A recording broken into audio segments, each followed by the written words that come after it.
Hi, I'm Michael Wan. Thanks for watching us today. Trump plans to meet with Putin again. That is the subject of today's op-ed. This is from Breitbart today.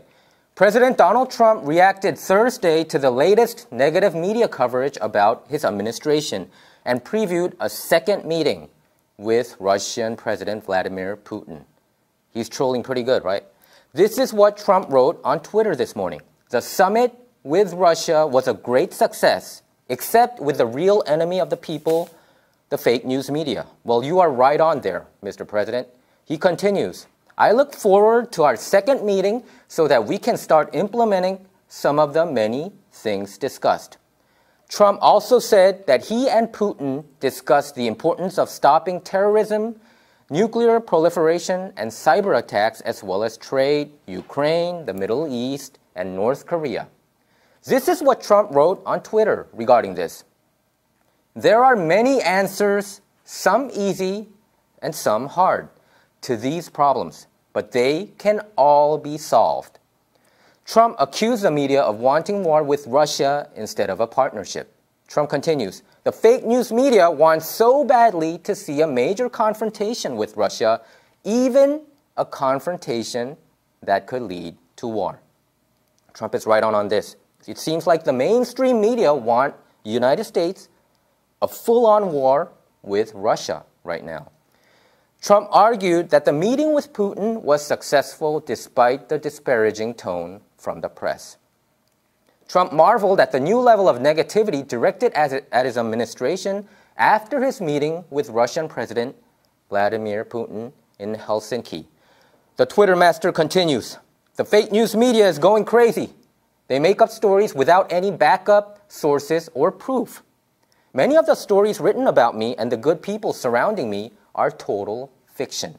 Now, I can attest to that. Trump said he would continue condemning the reports he considered false, even though it gave them more attention. He wrote, problem is, when you complain, you just give them more publicity, but I'll complain anyway. So there has been a poll that came out today by SurveyMonkey on July. It was a survey between July 16th and 17th, and they surveyed 2,100 adults living in the United States. And here it goes. Poll, Republicans overwhelmingly support Trump's Putin press conference. An overwhelming majority of self-identified Republicans support the way President Trump handled his press conference with Russian President Vladimir Putin earlier this week. According to an Axios poll, this is an Axios poll, Axios poll that was released Thursday morning, this morning. Of the Republicans who voted, 79% said they are supportive of Trump's handling of the conference. Conversely, only 18% of Republicans said they did not approve it. This means that the Republicans, most of the Republicans do not believe this fake news media that is going on, which is the New York Times, Washington Post, CNN, ABC, NBC, CBS, and of course, MSNBC. If you watch it, try to watch it and see whether they are not biased or not. Check it out. And why don't you also flip your channel to Fox News and decide who is reporting real news. And this is, some Republicans have been attacking Donald Trump, particularly Arizona Senator John McCain. Everybody knows by now that he is a never-Trumper. He said today's press conference in Helsinki was one of the most disgraceful performances by an American president in recent memory. Well, we all think that you're a disgrace, Senator McCain, for saying this. We all know that you are a patriot for serving the military, but this kind of comment towards the United States president, that is disgraceful. So we all know that John McCain, the mainstream media always mentions some of the Republicans have been also attacking Donald Trump for his outrageous comments. When you see the Republicans, the politicians who criticize Donald Trump, it's always the same old, same old. For example, like today, Senator John McCain, or also another Arizona Senator, Jeff Flake, the usual suspects, they always go there. When almost 99% of the Republicans are backing President Trump. Regarding the Russia issue, I wouldn't say 99%, but I would say probably more than 80%. So they always nitpick for their narrative. So they always think whether it fits their narrative or not. So our viewers and readers should definitely take notice to that. And this is another poll that came out recently, Tuesday.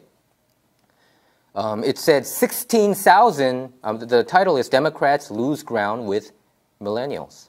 The online survey of more than 16,000 registered voters ages 18 to 34 shows their support for Democrats over Republican for Congress slipped by about 9% points over the last 2 years to 46% overall. That's not a good sign. That's not a good sign. And they increasingly say the Republican Party is a better steward of the economy, which I completely agree to. And this is one of the African American who is 34 years old. This is a guy named Terry Hood, and he said he voted for Democrat Hillary Clinton in the 2016 presidential election. And this is what he said: he will consider a Republican for Congress because he believes the party is making it easier to find jobs, and he applauds the recent Republican-led tax cut. It sounds strange. This is what he said. It sounds strange to me to say this about the Republicans, but they're helping with even the small things. This is a Democrat saying this, huh? He said in a phone interview with Reuters, they're taking less taxes out of my paycheck. I noticed that. Do you think only he noticed it? I noticed it too, personally, okay? And it says, it goes on, the shift away from Democrats was more pronounced among white millennials, who accounted for 2/3 of all votes cast in that age group in 2016. And this is also another noteworthy result. 2 years ago, young white people favored Democrats over Republicans for Congress by a margin of 47 to 33%. That gap vanished by this year, with 39% supporting each party. So young white people, whether you're male or female, half of them support the Republican Party and half of them support the Democratic Party. And this is also another alarming sign. The shift was especially dramatic among young white men who 2 years ago favored Democrats but now say they favor Republicans over Democrats by a margin of 46 to 37%.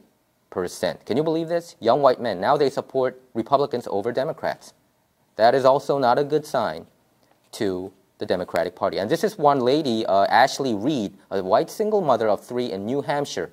She said she was a teenage fascination with Democrat Barack Obama led her to support his presidency in 2008, but her politics evolved with her personal life. Reed, now 28, grew more supportive of gun rights, for instance, while married to her now ex-husband, a U.S. Navy technician. She lost faith in social welfare programs she came to believe were misused. She opposed abortion after having children. So probably before she had children, it probably seems like she supported abortion. So Reed plans to vote for a Republican for Congress this year. This is what she said. As I got older, I felt that I could be my own voice. So she doesn't want to get into this herd mentality, this mob mentality that the mainstream media is trying to brainwash the people. So you have to always get the facts not from the mainstream media. Most of the people who don't know about media bias, they would rely upon New York Times or Washington Post or the usual suspects, CNN. They have to check out other articles from, for instance, like Fox News or Breitbart or Drudge Report. Check it out, and decide for yourselves. Okay? Okay, we move on to our next topic. This is from Fox News.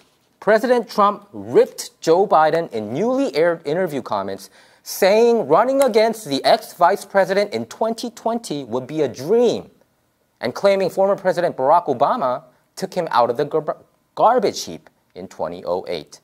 This is what Trump said in an interview with CBS News. Well, I dream about Biden. That's a dream. He ran 3 times. He never got more than 1%. And President Obama took him out of the garbage heap. And everybody was shocked that he did. I'd love to have it be Biden. So Obama picked the veteran senator as his running mate in 2008. Before that, nobody even knew about Joe Biden, other than political junkies like me. But most people didn't know who Joe Biden was, to be honest with you. After serving 2 terms as vice president, Biden was widely floated as a possible Democratic 2016 presidential candidate before he eventually ruled it out. Biden is 75 years old, and he has been considering a possible run for the 2020 nomination. On Tuesday, he said at a forum in Bogota, Colombia, that he had set himself a deadline of January to make a decision. Biden would likely face a packed field that could include candidates such as Senators Elizabeth Warren, Pocahontas, the senator from Massachusetts, and Cory Booker, the Democratic senator from New Jersey, Kamala Harris, Democratic senator from California, and Kirsten Gillibrand, the Democratic senator from New York. Trump, in the interview clip that aired Thursday, said he'd be happy to run against any of the rumored candidates, but he seemed to particularly relish running against Biden.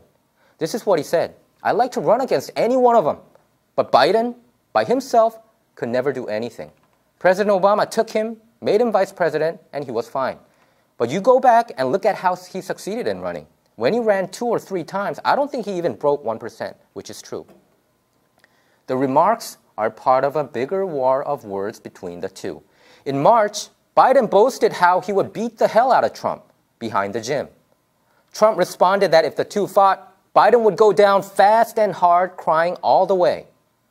Let's never forget, Biden started all this childish stuff, not Trump. Right now, the Democratic Party, they do not have any message. They do not have a leader. Look at their poll. Look at their field. Think about it. Hillary Clinton, now they're saying that Hillary Clinton might run 2020 again. Do you think that if Hillary Clinton competes against Donald Trump in 2020, do you think she has a chance? I give her virtually almost no chance. And now people are saying Joe Biden.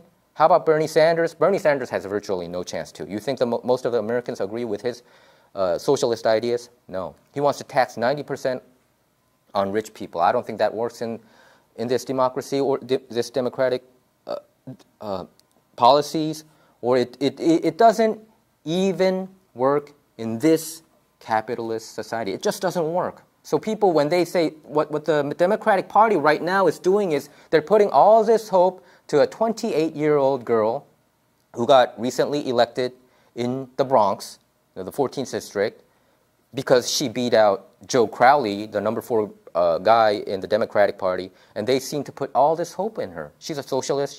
She herself says she's a Bernie socialist. It worked because she is a constituent in the Bronx. I don't think it works in other areas.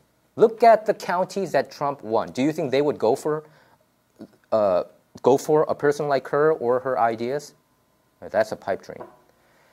Well, that's our show for today. Our show, Op-Ed Live, is not about left or right. It's about what's right or wrong. To stay up to date with our latest videos, make sure to subscribe to this YouTube channel by clicking subscribe. Thanks for tuning in.